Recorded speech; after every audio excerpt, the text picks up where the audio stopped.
Mbote bande kubalandi nyonso ya EDTV ezali ngai oyo nakoki na komi présenter les choses te boyebi ngai malamu oyo ezali deuxième émission na ngai na kati na studio na biso ya EDTV nakanisi bande kuba bolingo na laka kibino me yakafumba ezali koya nakanisi mercredi prochain vendredi prochain bokolanda ngai lisusu en live na yebisa bino ke lelo nakoya na likambo Italie nationalité boye baite tozali na combien de sortes ya ba congolais na kati na mboka wana tozali na 4 sortes ya ba congolais na kati na mboka wana ya liboso tozali na congolais de souche de père et de mère o ba bengi 100% 100%.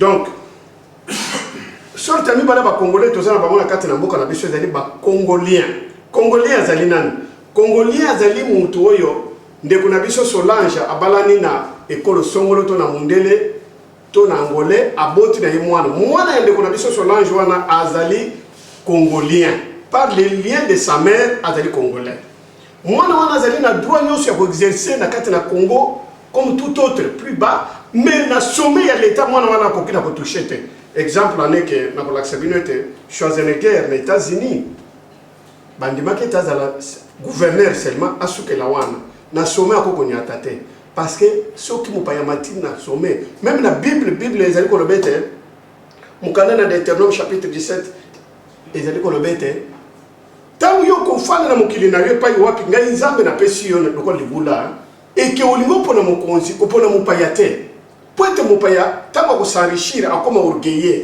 akomema batu mingi na captivité akobwaka batu mingi bakokene na exil oyo eloko oyo tozali ko vivre lelo na Congo exil forcé na niveau politique na niveau ya simple citoyen na niveau d'église na niveau ya ba musicien yango bomoni exil forcé oyo même de na biso na nimbuso nyamwisi balingani batindika ye boso komona wapi botana nano ndeko wela sona bapesa ki visa papa wemba visa jimbe pierre visa ba 300 personnes bomona na mboka nini.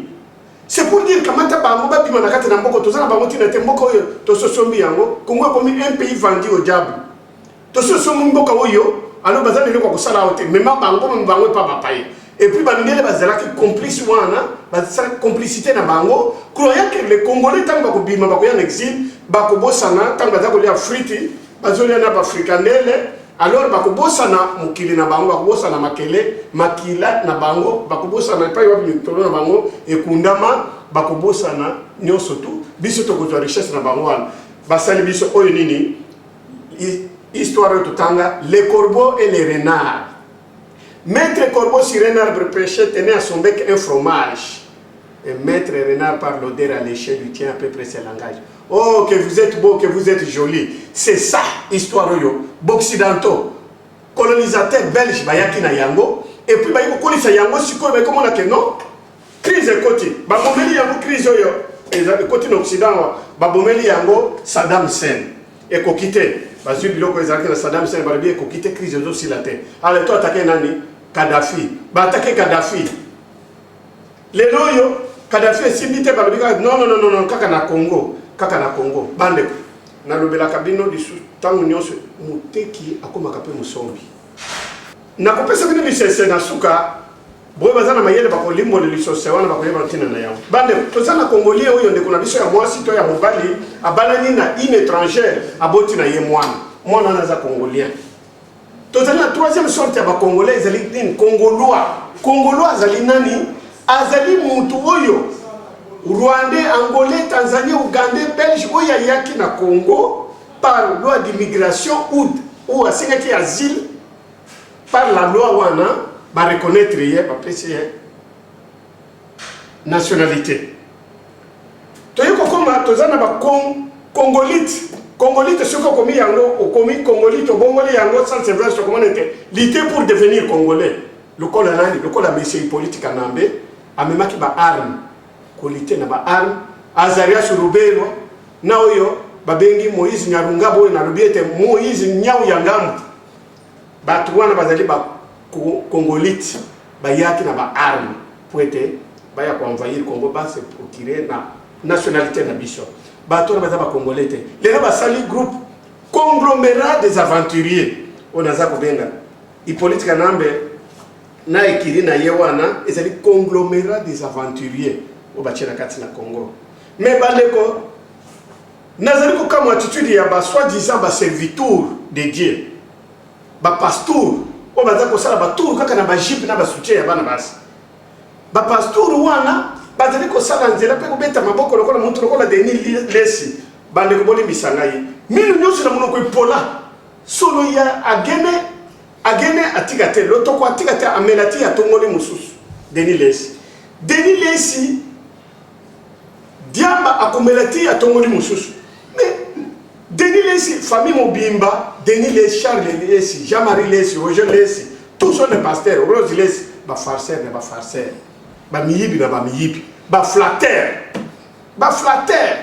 Et bande bobo ça n'était pas ça, vous savez, na bateau na lokota du français. Tout flatteur vit au dépend de celui qui l'écoute.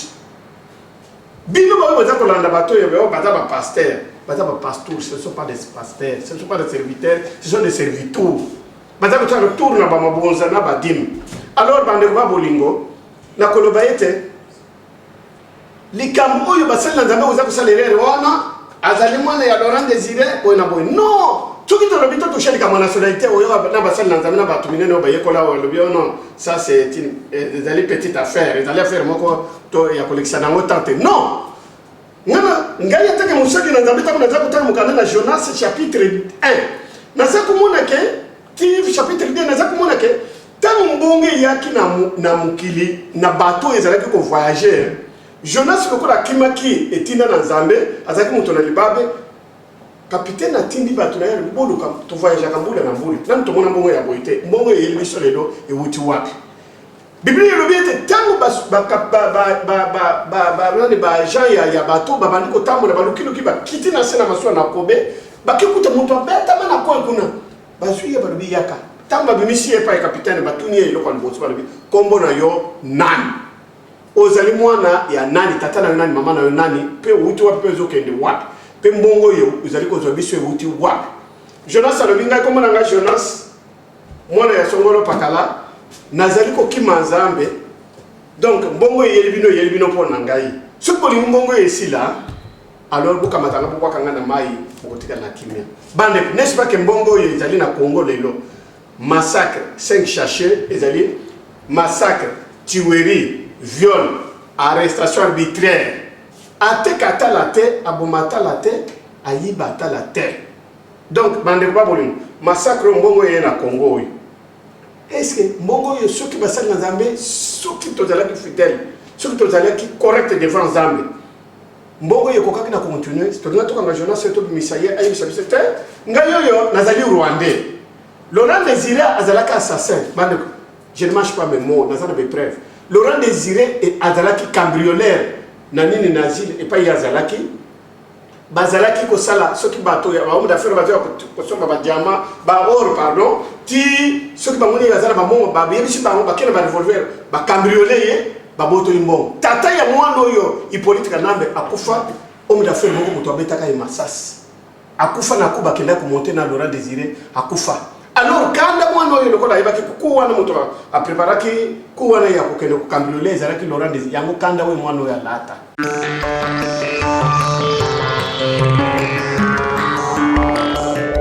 Où que vous soyez, la meilleure actualité congolaise est sur EDTV. Yango kanda mwana ya lato biso nyoso toza ko futa lelo o baza ko pesa ba visa ya mayuya na ba musicien baza ko utiliser bango sans le savoir ndenge na lobaka ete mokombo so muto atumbaka zamba te bande muto atumbaka zamba baza ko utiliser kaka ba congolais pour na bebisa Congo ba musicien bandi mepe 300 personnes bakena ba pour na bimisa biloko oyo bimisa bango le pays déjà vendu par qui? Par Lambert Mende, Oleko, Etumba, Kanyam. Nezakari Baba se sakara de Kunta Sumbanangana. Francis Colombo, n'en parlons plus. Yependa tata na mayuya ya kosakara. Na kotanga ko tokomi na tango ya opération Mbwaso wa mbwa. Tozali susu mwana moninga mawate basali biso ya kosala oyo ezalaka te na mokili. Alors na lobi ete liboke yanga na balokola kango kwanga te. Balukela kaliboka yanga ni kwanga te nzumu na mufiniki na yango mwana bakosi biso na occidentaux na histoire le corbeau et les renards ba yei L'icône na odeur ya fromage Renard, Louis Michel, Renard, communauté internationale, Renard, Bill Clinton. Renard, où il a organisé la balkanisation sur le Congo, c'est Bill Clinton. Les noms c'est les Akoko Banamike Mike. Nasi a monté que c'est Tshisekedi qui a gagné des élections. Les Américains bayebi, partout bayebi.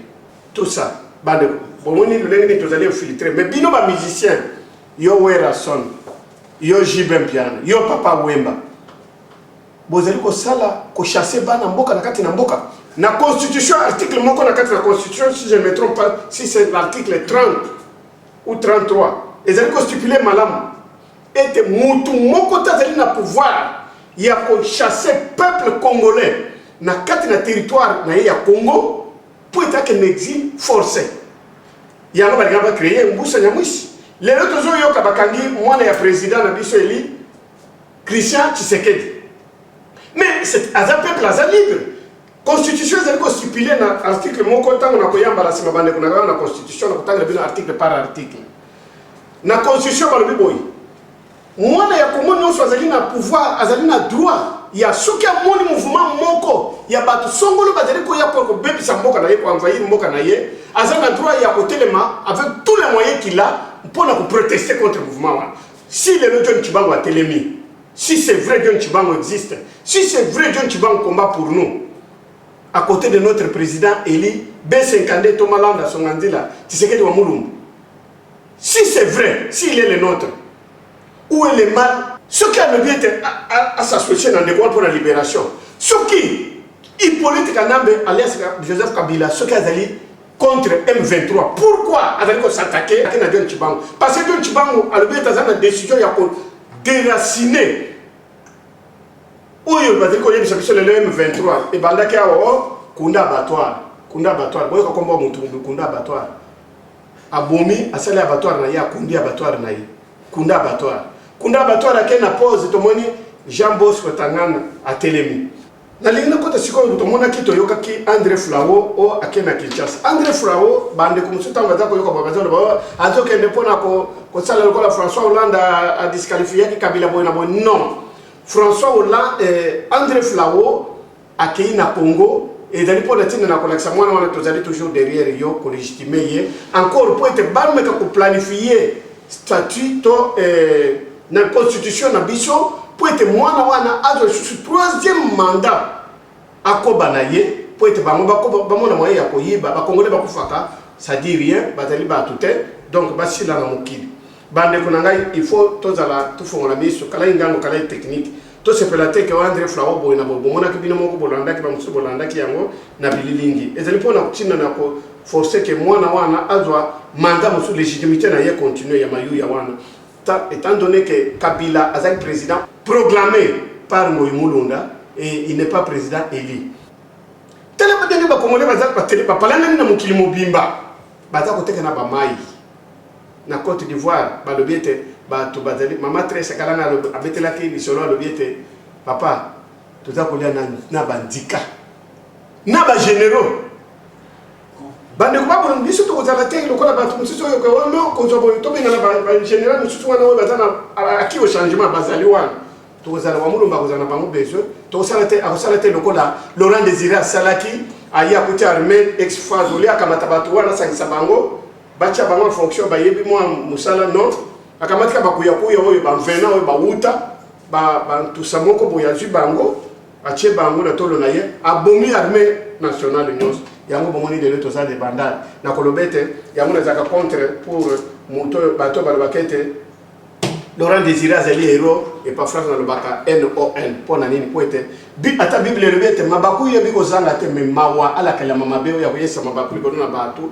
e bonko kanga singa na kingo na libanga munene ko baka ine ban Laurent Désiré lokotela kibiso bi memela mwanza bi lokotela ntumba oyo Laurent Désiré lokota ki lion oyo pompon Pompo yo muto abotaki kunda batoire pompo yo muto aboti CNDP pompo yo muto aboti Jean Bosco Tangane pompo yo ndaba boti Makenga pompo yo nde muto aboti M23 ezali monsieur yo azala muto ambo azako seka balambert mende wana tango azako mona atinda ka bango memete bamona ka yo memete avandika na kinga kati Lambert wana bato sala kaka poete amona ke nazana bato mais mukolo ya suka Lambert mante naza ko yebisa yo kanyama oneko mwana na ko wanga na bino afani na seko po biti tozana ngo kalate to kanga eto vanisi ndenge ba vanisa ke samolo do boya na kopo ba na kopo linzanda mone to subi mela ameli ukata ye ndambu mwana wana alors akubanda kolela nini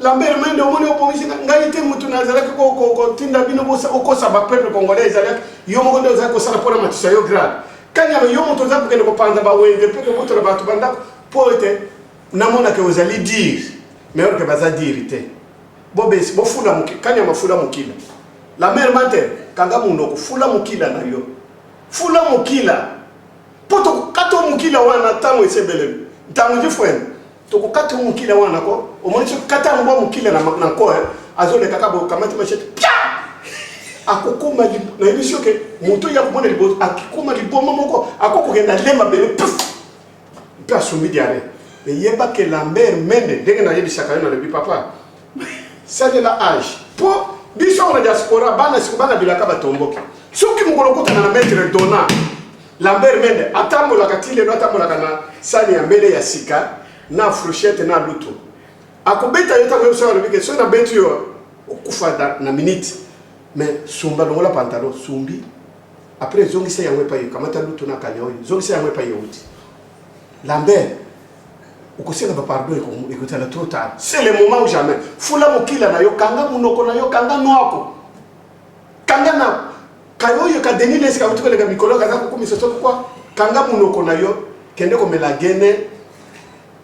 melagene oyo kotungola olala malamu alors bande ko babolingo chaque vendredi na 21h boko bande olanda masolo mpe mikolo ekoya tokoza bande ko zana habitude ya bande ko ba kolinga ba participer kana mission na biso direct awa papa na biso Richard donc a organiser moi eloko moko boye oya ba oyo ba banda ko réussir na mituna na yowana nde bango to ko banda ko bengisa ba ye ba participer na plateau comme to mona kana mboka na biso na studio Maman Ngebi to banda sa ndenge wana poete bo pesa ka pa mituna na bino sur place to ya na kabino na kati na masolo wana ya kotonga mboka parce que mboka wana eza ya biso nyonso totalema na somi ya Congo bande ko ba bolingo na kanisi ndindi soka za ko pombwa ande kete uteki pa kuma